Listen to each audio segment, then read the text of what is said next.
Welcome back to the HenShow Network, everybody. So I just want to make it clear, I may have misspoke about Zeal Church in my last video where they're in the clear. Something that I experienced made me consider maybe they're not. Also, we're going to dive into the continuation of the book of John Coleman and talk a little bit about JFK, some Tavistock researchers and psychological operations, and a little bit about the Smithsonian Museum. So let's get into it. So the reason I am saying that maybe Zeal Church is not in the clear, they have this certain habit or thing that they do. Honestly, I don't even know what you call it, but they put a pastor on the screen or a church that they want to support, and then they will have us all reach out our hands and pray for it. I'm not opposed to that. However, I just happened to notice that one of the churches they were listing on the screen was Calvary Worship Center. Yes, this is my kitty. Please go. This is why I don't let them in the room. Okay. So it was Calvary Worship Center, and that caught my attention because I noticed it on the FOIA document in the video that I was talking about on Monday. And so it just made me think maybe there's more to this story. I'm actually going to try to make an appointment with the chief financial officer and just see what their finances are, because I'm sure they do make millions of dollars. They are a big mega church, and it's not that I am trying to separate brethren, which people could say that. I'm actually more concerned with the fact that these people are making it like a business model and even kind of coming off way too corporate, and it's cringy at times. And not just this mega church, so this isn't only on Zeal, this is also to other mega churches out there. I have been to a few and it does seem very much the same, and it just is like, where's the genuineness? And I mean, why are these things, for example, like a conference that I think should be free for the congregation is not free, and instead they want you to pay, which the church is existent.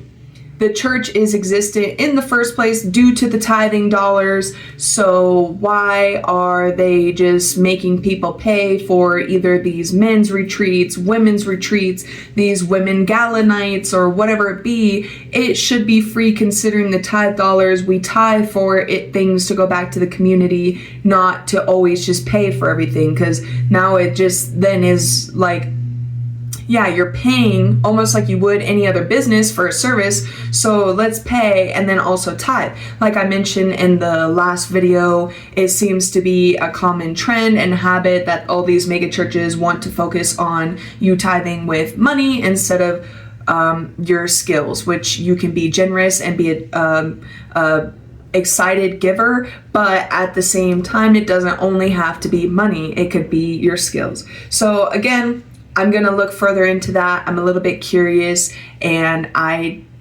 may get attacked for it, but I guess that's the point. I don't really care, because what matters is the truth. And a lot of people, even though they talk about seeking truth or enjoying the truth, they do get their feelings involved when we expose the truth. So I don't know, not saying that pastors can't be blessed for their work, because I know there's that caveat too, but it's just like, should a pastor really be getting more than $1 million a year? But we don't really know that, because I have looked at Woodman Valley Chapel accounting statement as well, their profit and loss document, and they just don't tell you what the pastor gets paid, and that seems to be the trend. And that is also what Nathan Epifel said in his video that I mentioned and referred to on Monday. He was saying it is the same most of the time with the mega churches. 90 or 70% of the tithe and offerings that they receive go to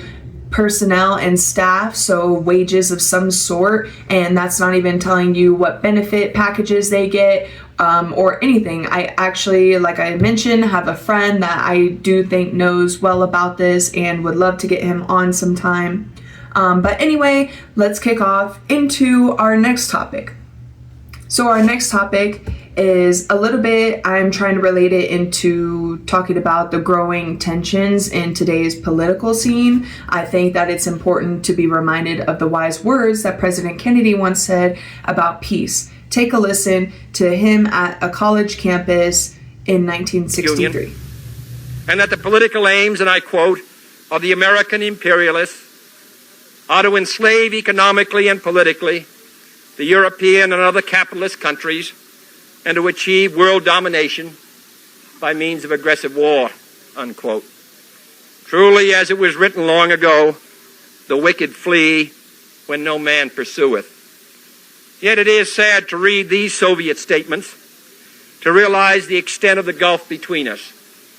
But it is also a warning to the American people not to fall into the same trap as the Soviets, not to see only a distorted and desperate view of the other side, not to see conflict as inevitable, accommodation as impossible, and communication as nothing more than an exchange of threats. As Americans, we find communism profoundly repugnant as a negation of personal freedom and dignity. But we can still hail the Russian people for their many achievements in science and space, in economic and industrial growth, in culture, in acts of courage. Among the many traits the peoples of our two countries have in common, none is stronger than our mutual abhorrence of war. Almost unique among the major world powers, we have never been at war with each other. And no nation in the history of battle ever suffered more than the Soviet Union in the Second World War. At least 20 million lost their lives. Countless millions of homes and families were burned or sacked. A third of the nation's territory, including 2/3 of its industrial base, was turned into a wasteland, a loss equivalent to the destruction of this country east of Chicago. Today, should total war ever break out again, no matter how, our two countries will be the primary target. It is an ironic but accurate fact that the two strongest powers are the two in the most danger of devastation. All we have built, all we have worked for, would be destroyed in the first 24 hours. And even in the Cold War, which brings burdens and dangers to so many countries, including this nation's closest allies, our two countries bear the heaviest burdens. For we are both devoting massive sums of money to weapons that could be better devoted to combat ignorance, poverty, and disease. In short, both the United States and its allies, and the Soviet Union and its allies, have a mutually deep interest in a just and genuine peace. So let us not be blind to our differences, but let us also direct attention to our common interests and the means by which those differences can be resolved. And if we cannot end now our differences, at least we can help make the world safe for diversity. For in the final analysis, our most basic common link is that we all inhabit this small planet. We all breathe the same air. We all cherish our children's futures. And we are all mortal. This is more important than ever as we are constantly seeing and being fed images or imagery of violence and how it's a good thing, when really that is not the case, because with violence comes chaos, and chaos there's no order, and without order there's no rules, integrity, morals, or anything along the lines that actually hold our society together. I think that words are the most important tool that we can use, and this idea has been shared by many great voices and leaders throughout history, such as MLK, JFK, and CJK, the late Charlie Kirk. Even scripture says that wisdom is better than weapons of war, but one sinner destroys much good. But really, words are weapons, because it's better than war, because we translate wisdom into words. And so that is why I believe that we are blessed to be in a country such as America, where we can still legally, at least at the moment, use our freedom of speech rights and actually share our ideas. And without the right to formulate ideas, how can we then protect any of the other following rights that we have? We can't protect our freedom of religion or the gun right, protect our gun rights and everything else. So I am discussing JFK lightly because he is mentioned on page 17 in the book of the Committee of 300, and this caught my eye because it seemed like it mimicked similar events today. So stick with me. This is on page 17. I will read this whole passage here because I think it is important and I don't want to take anything out of context or anything get lost with removing any pieces. So on page 17, the Club of Rome, Coleman says, the Club of Rome, after playing a key role in the Cuban Missile Crisis, attempted to sell its crisis management, the forerunner of FEMA, which we will look into what FEMA is as well. You can see just simply Googling it, but I'm sure there's a lot more there. Several Tavistock scientists went to see the president to explain what it meant, but the president rejected the advice they gave. The same year that Kennedy was murdered, Tavistock was back in Washington to talk with NASA. This time, the talks were successful. Tavistock was given a contract by NASA to evaluate the effect of its coming space program on American public opinion. Now, the reason I find this eye-catching is because it's similar to what Charlie Kirk was doing with Iran and even his ideas on Israel. He started changing his mind or even asking the questions that many people would think because it's having common sense. And he was advocating for us not to go to war with Iran, even was able to talk the president out of it. And now all of a sudden we're in the war shortly after Charlie Kirk had passed away, or got assassinated, I should say. And then it is similar what seems to be happening with the Tavistock researchers, where they came to President Kennedy. They're prospecting some sort of idea, which if you look it up, Tavistock researchers have actually been known not for just being involved in NASA, but for actually doing experiments or dissecting and analyzing the reactions of the public. So it seems kind of like in that realm of psychological operations, seeing if and how the public will react to a certain event or activity. And just as President Kennedy was seen by several Tavistock Institute researchers who were likely attempting to persuade him to approve or see the overall NASA or space program as a good investment, the very similar behavior happened to Charlie. For example, Charlie trying to talk Trump out of war with Iran, and Charlie did a poll on his show, and his watchers, 90% of them were not in agreement that we should go. So only 10% thought we should go, 90% didn't. And you can see that graph here. After these, what you could consider handlers, kind of like in the MK Ultra program, that there was never really proof that it ended, and not all the files are still released. The MK Ultra, they would have handlers, and as it seems like we're becoming aware, there are a lot of handlers, and it seemed like potentially, I'm not for certain this is fact as of yet, but it seems as though the Tavistock researchers were handlers to JFK, just as the people at Turning Point USA seem like they were handlers for Charlie Kirk, just as how it seems from the public perspective, in my opinion. Which I have a right to share opinions as of yet, but people seem to be always trying to sue nowadays for you simply stating your opinion, and that to me just kind of furthers that maybe there's some truth there, because if you need to sue because you're so in your feelings, couldn't you just say that, hey, like, that's not true, or even not care about it, and if it gets enough noticement, well then address it, and then just who cares? Unless it's blatant deliberate lies like slander or defamation, then rightfully so. I consider this important because the mafia-like behaviors from either the people at Turning Point USA or the people that were around Kennedy, it's remained consistent for generations, and this should not be acceptable. And the way to bring about a solution to a problem is first recognizing that there is a problem.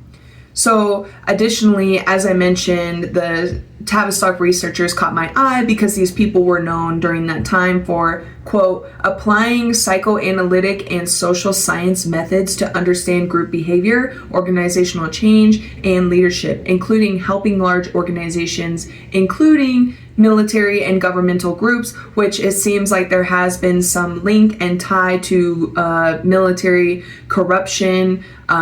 If you are a watcher of Candace Owens, and if you're not, you should definitely check that out, because there are very much truths in what she is saying. And even if you just want to throw it away as conspiracy, isn't that how all of the evil deeds have gotten away so far in this world, even in politics? It's like, oh, well, I don't want to care. Oh, that's just false news. And what if it's not?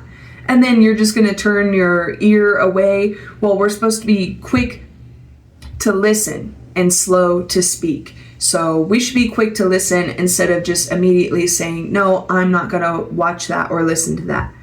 So now I will show you a clip of this phone call that I think furthers this opinion or evidence for this opinion, and why I believe that it's possible the people around JFK were handlers, and even how it was weird and related to the lunar program. Because even though Kennedy was wanting to get to the moon first, I do genuinely believe that he wanted that and was thinking it was achievable.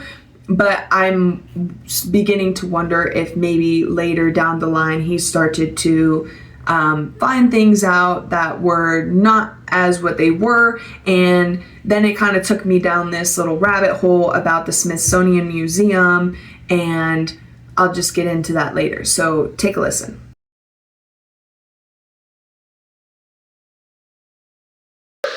This is, whether we like it or not, an intensive race. If we get second to the moon, it's nice, but it's like being second anytime. So that and if we're second by 6 months, because we didn't give it the kind of priority, then of course that'd be very serious. So I think we have to take the view this is the top priority. Number one, there are real unknowns as to whether man can live under the weightless condition and you will ever make the lunar landing. This is one kind of political vulnerability I'd like to avoid such a flat commitment to.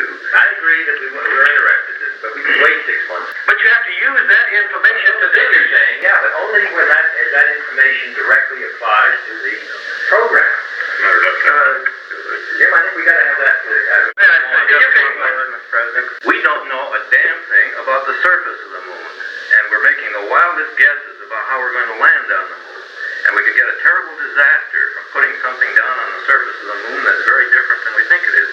And the scientific programs that find us that information have to have the highest priority, but they are associated with the lunar program. The scientific programs that aren't associated with the lunar program can have any priority we please to give them. Now, the other thing is, I would certainly not favor spending $6 to $7 billion to find out about space. Why are we spending $7 million in getting fresh water from salt water when we're spending $7 billion to find out about space? But so obviously you wouldn't put it on that priority except for the defense implications. And the second point is the fact that the Soviet Union has made this a test of the system. So that's why we're doing it. So I think we've got to take the view that this is the key program, and the rest of it, we can find out about it, but there's a lot of things we want to find out about. But you see, when you talk about this, it's very hard to draw a line between what I think everything that we do ought to really be tied in to getting onto the moon and ahead of the Russians. Why can't it be tied to preeminence in space, which are your own words? Because, by God, we've been telling everybody we're preeminent in space. For 5 years, nobody believes it because they have the booster and the satellite. But I do think we ought to get it, really clear that the policy ought to be that this is the top priority program of the agency, and one of the two, except for defense, the top priority of the United States government. I think that's the position we ought to take. Now, this may not change anything about that schedule, but at least we ought to be clear. Otherwise, we shouldn't be spending this kind of money, because I'm not that interested in space. I think it's good. I think we ought to know about it. We're ready to spend reasonable amounts of money, but we're talking about these fantastic expenditures which wreck our budget, and all these other domestic programs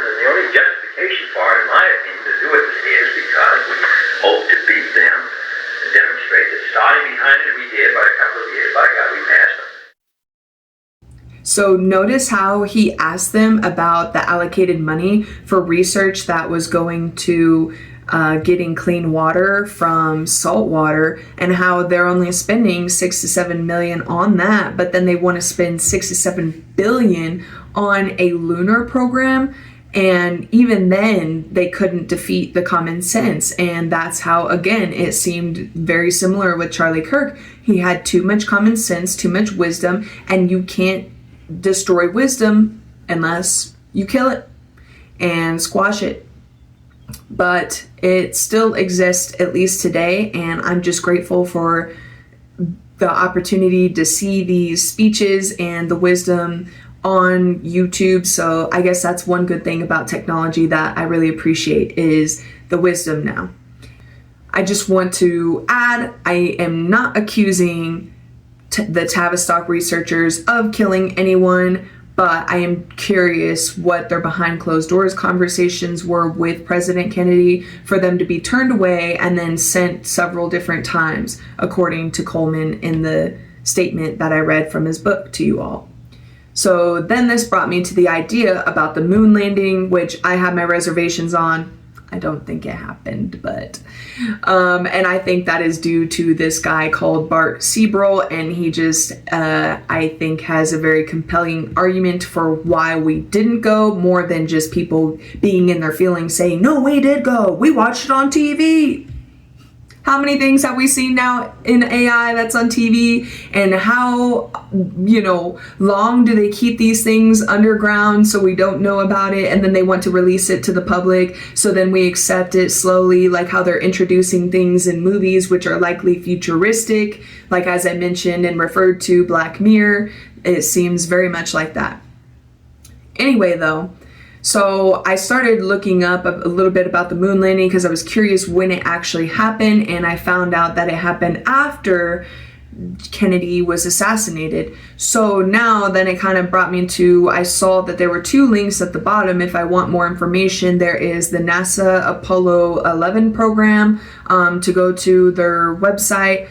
And then the Smithsonian National Air Space Museum. And these were both references where I could get more info about Kennedy. And mind you, then this kind of made me want to just discuss a little bit about the Smithsonian Museum, because they have not had the best track record, and I am not the only one who thinks that. Many, even people who have went into the Smithsonian Museum, say that. There's a YouTube channel that says it, and I will let you take a listen to someone else who agrees with it. Look at the Smithsonian, I think has 1 billion artifacts. We're not allowed to see hardly any of those. They kind of just swoop in and just take those. So I don't think there's any unexplainable objects. Can you petition the Smithsonian to see artifacts? Sure, you can. But you're not going to be able to do that. Smithsonian is a weird organization. Throughout the history of the organization, we have records of them receiving bones of giants and artifacts that are kind of hard to explain. We have records of them receiving it, but then they lose them or they deny ever having them. And the Smithsonian, which is a government institution, is exempt from a lot of law. Like, not too long ago, a law was passed that if any museums are in possession of tribal, like Native American artifacts, specifically funeral artifacts, they're to be returned to the tribes. Bones, anything, except the Smithsonian. They don't have to do that. So I do want to state for the record, I do believe that he was incorrect when he said billions of artifacts. It seems like Google and the YouTube channel are both saying millions, not billions. But again, it's hard to really know what they have if they don't have to follow any of the same statutes as a business or federal agency of any kind. It seems like all of the privacy laws, they are somehow exempt from it. And that to me makes it very suspicious and shady, because why should any entity be exempt from those privacies when if it's something that was found in the world, it should be available to the world and the public? Not necessarily for grabs or touching, but at least knowing and having every bit of information out there, almost like as if they were to scan it and then put it online or something, their catalog, especially if they have millions, and the internet is always trying to keep track of everything anyway, so why aren't they keeping track of that? I'm sure they have some secret catalog. So I also just want to add in about where he misspoke. Just because people misspeak, I don't think it automatically discredits everything that they say, especially if they had good intentions in what it is that they're thinking. It's just simply wrong, which we all are susceptible to being wrong. And if you think you know everything, well then that's just arrogance, and that is not a fruit of the Lord that anyone should want, and it is not of the Lord. So yeah, I rebuke that. Anyway, what I found interesting here was how Tucker asked if this was something that we could petition, which there is power in petition because we could change some of the overreaching exemptions, as I mentioned, but here are a few to get into. And I just find it interesting that, again, they are exempt from FOIA requests, as you can see here, the Freedom of Information Act, and the Privacy Act. Again, most of the laws that would require some sort of transparency, and they seem to be exempt from almost all of them. And maybe we could petition the Smithsonian Museum, just like I mentioned in the last video, change.org. You could potentially petition that anything. So I don't know, maybe in the future I'll create a petition for that, and then we could have some change, because why are they just holding these things and we're not allowed to see it? I also do believe that it's a possibility. Again, this is kind of my opinion for now because I don't have necessarily the facts to back it up, but I do believe that there have been Christian findings that they found, and I think that they do not want people to see these artifacts, because if they did, it would actually further prove that Christianity is true. And they don't want people to think it is. They just want everyone, well, that's what Satan wants, everyone to not think Christianity is real, so then they just keep living their life like how they are, deep in sin, and then, well, that leads to the pit. So I don't want to go to the pit, and you shouldn't either. So maybe go to a local church that's not a mega one or on that FARA list. But now we will keep talking. So then the other few exemptions I wanted to point out here, which I thought were odd, is the fact that they can accept, the Smithsonian Museum can accept philanthropic gifts. And that seems very bribery-like habit to me. Even right now, there is the Prime Minister of Israel is being persecuted for accepting gifts, and even the people that were surrounding him and in his realm. I do believe that there's a documentary out on that, so you could check it out. I also want to watch it myself. It is odd also to label this Smithsonian Museum as a business, because it says that it has the right to generate commercial revenue. And so if it is allowed to create commercial revenue, that just seems like a business to me. So they're allowed to be a business, but the public has no right, really, of any kind to look into it. And that is just a red flag, like a huge red flag. So who knows what they're holding, and especially if it's things of the Lord, I hope they will relinquish it back to the public so that we can become more aware. Just like the one, which is actually my favorite and part of my story that led me to getting saved, was the Shroud of Turin. I'm not sure if I'm saying that right, but it was something I saw and it just was so beautiful. And I actually think that that was part of my journey into getting saved, because my story, it's kind of like a staircase. Things just kept happening to me, and I was drawing near onto the Lord, and He drew near onto me, and I'm so grateful for that. But I just hope that the Smithsonian Museum will relinquish these items. Most likely not, if they're hiding all of this privacy stuff, but who knows, we could be hopeful, and if not, we could do something to change it, like getting petitions signed. So I hope some of this was informative. I hope you enjoyed it, and I know that this is kind of how I just end the episodes, so I hope you liked it. If you did, hit the like button, and I look forward to seeing you all next time on the HenShow Network. Bye, guys!